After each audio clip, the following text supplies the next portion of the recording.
साल 2024 में जब हीरो वर्ल्ड 2024 आयोजित किया गया, उस समय हीरो की सबसे ज़्यादा पावरफुल मोटरसाइकिल हीरो मैवरिक 440 दिखाई गई। उस समय हमने आपको बता ही दिया था कि इस बाइक में क्या क्या स्पेसिफिकेशंस शामिल किए गए हैं।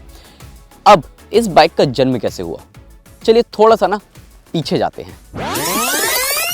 बात करते हैं साल 2020 से, जब हार्ले डेविडसन का लगभग नामो निशान भारतीय बाजार से मिटने ही वाला था। तब हीरो मोटोकॉर्प और हार्ले डेविडसन के बीच एक साझेदारी हुई, एक पार्टनरशिप हुई, और उस पार्टनरशिप के तहत हीरो मोटोकॉर्प ने वादा किया कि हम हार्ले की ना सिर्फ प्रीमियम मोटरसाइकिल्स बेचेंगे बल्कि उन बाइक्स की सर्विस भी मुहैया कराएंगे। साल दर साल बीतते गए, साल 2023 आया।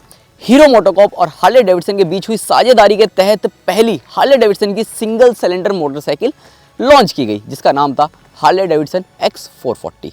अब हीरो ने सोचा क्यों ना उस इंजन को, उस X440 के इंजन को हम और ज़्यादा यूज़ करें, एक ऐसी बाइक लेके आएँ, हीरो के नाम से भारतीय बाजार में एक ऐसी मोटरसाइकिल लेके आएँ जो कि ना तो सिर्फ हीरो की सबसे ज़्यादा पावरफुल मोटरसाइकिल होगी बल्कि हीरो की एक ऐसी बाइक होगी जो कि royal Enfield classic 350, Honda CB 350 और जावा 42 और देखा जाए तो हार्ले डेविडसन की X440, ट्रायम्फ की स्पीड 400, इन सब बाइक्स को कड़ी टक्कर देगी। तो वो है हीरो की मैवरिक 440। हम मौजूद हैं white run of Kutch Gujarat में और यहाँ पर चलाने आए हैं हीरो की मैवरिक 440, जिसका आपको आज मिलने वाला है first ride review.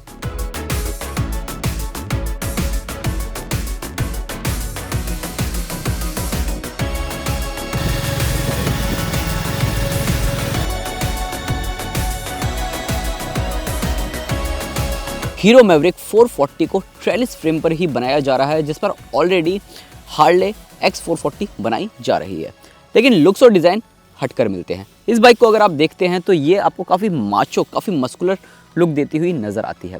Front profile आपको यूनिक मिलता है और यहाँ पर जितनी भी लाइट्स आप देख रहे हैं सब LED मिल जाती हैं। बेस्ट पार्ट तो ये है, जो इंडिकेटर्स हैं उसमें आपको H लोगो देखने को मिलता है। टेलीस्कोपिक सस्पेंशन है 43 mm डायमीटर के साथ, जो कि काफ़ी बढ़िया काम करते हैं। बाकी 320 mm का डिस्क मिल जाता है फ्रंट में और बाइब्रेक ब्रेक्स हैं, 17 इंच का टायर्स है।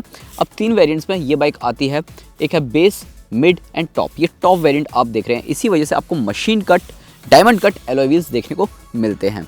और जो बेस वेरिएंट है उसमें आपको स्पोक व्हील्स मिल जाते हैं विद ट्यूब टायर्स, इसमें आपको ट्यूबलेस टायर्स मिलते हैं। साइड प्रोफाइल आप देखते हैं तो यहाँ पर ये बाइक काफ़ी लंबी नज़र आती है और 1388 mm का इसमें व्हील बेस मिलता है। फ्यूल टैंक काफ़ी मस्कुलर है, 13.5 लीटर आप इसमें फ्यूल भरवा सकते हैं। बेस्ट पार्ट तो ये है कि टॉप वेरिएंट में ये जो मैवरिक लिखा गया है वो 3D इफेक्ट देता हुआ नज़र आता है। सिंगल सीट मिल जाती है और सीट बहुत ही ज़्यादा कंफर्टेबल है। हालांकि एज एन एक्सेसरी आप इस सीट को चेंज भी करवा सकते हैं। बैक रेस्ट आपको यहाँ पर मिल जाता है, ग्रेब हैंडल्स मिल जाते हैं जो कि काफ़ी ज़्यादा मजबूत हैं। और बेस्ट पार्ट तो ये है कि इस मैवरिक में मेटल का काफ़ी जगह इस्तेमाल किया है, चाहे आप मडगार्ड पर देख लो, फ्यूल टैंक पर देख लो या फिर साइड पैनल्स पर देख सकते हैं। रियर टायर भी 17 इंच का है, हालांकि जो साइज़ है, जो सेक्शन है वो काफ़ी चौड़ा मिलता है। इसी वजह से इस बाइक का बैलेंस चलाते समय काफ़ी कंफर्टेबल राइड आपको ये देती हुई नज़र आती है। ट्विन शॉक एब्जॉर्बर्स मिल जाते हैं जो कि 7 स्टेप एडजस्टेबल के साथ आते हैं। 130 mm का व्हील ट्रेवल आपको इसमें मिलता है और पीछे वाला जो डिस्क है वो 240 mm का है। तो ऑब्वियस सी बात है, डुअल डिस्क तो मिलते हैं और डुअल चैनल ABS भी मिल जाता है, जिसके चलते इसकी जो ब्रेकिंग है वो काफ़ी ज़्यादा बढ़िया देखने को मिलती है। अब रियर प्रोफाइल अगर आप देखते हैं तो पहली नज़र में तो आपको ये किसी दूसरी बाइक से मिलता जुलता नज़र आएगा, लेकिन अगर आपने एक बार हीरो की मैवरिक अच्छे से पहचान ली तो आप ऑब्वियस सी बात है इस बाइक को चलते हुए पीछे से कहीं भी पहचान सकते हैं। बाकी इस बाइक में जो स्विचेस वगैरह हैं उनकी क्वालिटी अच्छी मिल जाती है, काफ़ी बढ़िया मिल जाती है। और यहाँ राइट साइड पर तो H लोगो भी आपको देखने को मिल जाता है। रियर व्यू मिरर अगर आप देखते हैं तो उनका जो साइज़ है और उनका जो स्टाइल है, डिज़ाइन है, वो थोड़ा सा आपको बेसिक सा नज़र आएगा, लेकिन अगर आप एज एन एक्सेसरी अतिरिक्त पैसा खर्च करके दूसरे ORVM लगवा सकते हैं। क्लिप ऑन हैंडल बार्स नहीं है, नॉर्मल हैंडल बार्स है। और सबसे खास बात तो ये है कि ये टॉप वेरिएंट है और जो यहाँ पर इंस्ट्रूमेंट क्लस्टर देख रहे हैं भले ही छोटा सा है, लेकिन इसमें बहुत सारे फीचर्स मिल जाते हैं। हीरो की eSIM के ज़रिए आप इसमें कनेक्टेड फीचर्स यूज़ कर सकते हैं, turn by turn navigation use करते हैं और भी तमाम फीचर्स आपको इसमें देखने को मिल जाते हैं। हालांकि इसमें ना एक नेगेटिव पॉइंट ये भी है कि तेज़ धूप के दौरान अगर आप बाइक चला रहे होते हैं तो इसे रीड करना थोड़ा सा मुश्किल नज़र आता है। बाकी मुझे लगता है कंपनी इसका जो साइज़ है वो थोड़ा और बड़ा कर सकती थी ताकि रीड करने में और आसानी होती। बाकी इस बाइक में आपको एक USB पोर्ट भी दिया जा रहा है, जिसके चलते अगर आप लॉन्ग राइड पर इस बाइक को लेकर जाते हैं तो वहाँ पर आप अपना स्मार्टफोन भी चार्ज कर सकते हैं। अब अगर हम एर्गोनॉमिक्स को लेकर बात करें तो हीरो की मैवरिक 440 की जो सीट हाइट है 803 mm है और जो वजन है 187 किलोग्राम है। मेरी जो हाइट है 5 फीट 4 इंचेस है, तो जैसे ही मैं इस बाइक पर बैठता हूँ वैसे ही मैं इस बाइक को ईजिली संभाल भी लेता हूँ। मेरे दोनों पैर आप देख सकते हैं कि किस तरीके से ज़मीन पर लगे हुए हैं। आधे आधे पंजे भले ही लगे हुए हैं लेकिन ज़मीन पर हैं। और हार्ले डेविडसन X440 के मुकाबले इस बाइक का वजन लगभग 3.5 किलोग्राम कम है, तो ऐसे में आप इस बाइक को ईजिली संभाल सकते हैं। बाकी हैंडल बार की बात करें तो almost straight flat handle bar आपको देखने को मिल जाते हैं और जितने भी बटन्स हैं वो ईजी टू यूज़ हैं। हर बटन आपके हाथों की रीच पर है, मतलब फिंगर की रीच पर है, और जो क्लच लीवर है, ब्रेक लीवर है, वो भी काफ़ी ज़्यादा बढ़िया पकड़ के साथ देखने को आपको मिल जाता है। इसके अलावा जो आप फुटरेस्ट देखते हैं या फिर राइडिंग पोस्चर देखते हैं तो प्रॉपर जो पैर है आपका नीचे की तरफ आता है और हल्की सी स्पोर्टी राइडिंग पोजीशन भी आपको देता हुआ नज़र आता है। बाकी प्रॉपर देखा जाए आपको एक क्रूज़र स्टाइल में राइडिंग पोस्चर देखने को मिलता है, क्योंकि सीट हाइट थोड़ी सी कम है, थोड़ी सी नीचे है, फ्लैट हैंडल बार हैं और जो पैरों की पोजीशन है वो बिल्कुल स्ट्रेट है, हल्के से पीछे की तरफ आते हैं।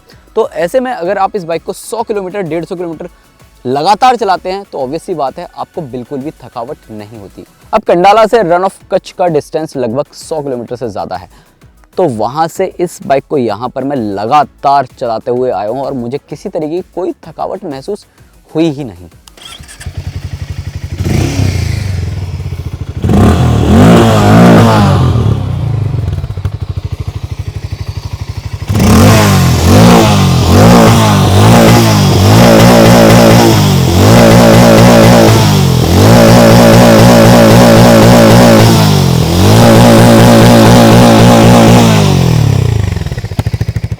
ये जो एग्जॉस्ट नोट आपने सुना ना, भले ही हार्ले डेविडसन X440 वाला ही इंजन मिलता है लेकिन एग्जॉस्ट नोट बिल्कुल अलग मिलता है।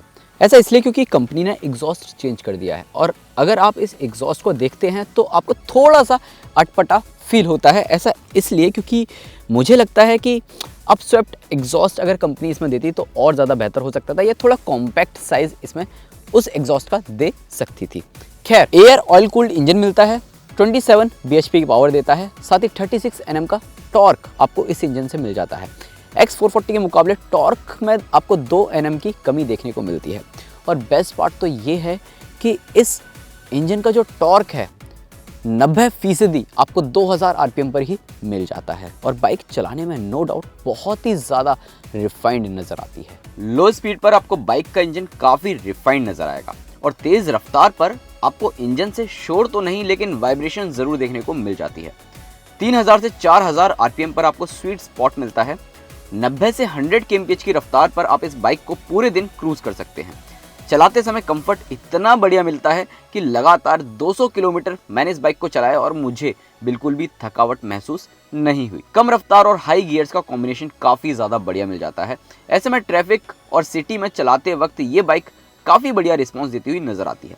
बस दिक्कत यही है कि 100 kmph की रफ्तार से अगर आप ऊपर भगाते हैं तो आपके हाथों और पैरों पर वाइब्रेशन देखने को मिलती है। माइलेज भी काफ़ी बढ़िया मिल जाता है, 28 से 30 किलोमीटर पर लीटर तक आप इस बाइक से माइलेज हासिल कर सकते हैं। असिस्टेंट स्लिपर क्लच मिलता है, तो ऐसे में अगर आप बाइक चला रहे हैं, डाउन शिफ्ट करो या अप शिफ्ट करो, कोई दिक्कत नहीं होती है। इनफैक्ट अगर आप लो रेव से हाई रेव पर एकदम से जाते हैं, ट्रांसमिशन बार बार यूज़ करते हैं, तो ऐसे में आपको ये बाइक बिल्कुल भी परेशान नहीं करती है। राइड क्वालिटी की बात करें तो हीरो बहुत अच्छे से समझती है कि इंडियन रोड्स कैसी हैं, तो ऐसे में हीरो मैवरिक आपको बेहतरीन राइड क्वालिटी ऑफर करती हुई नज़र आती है।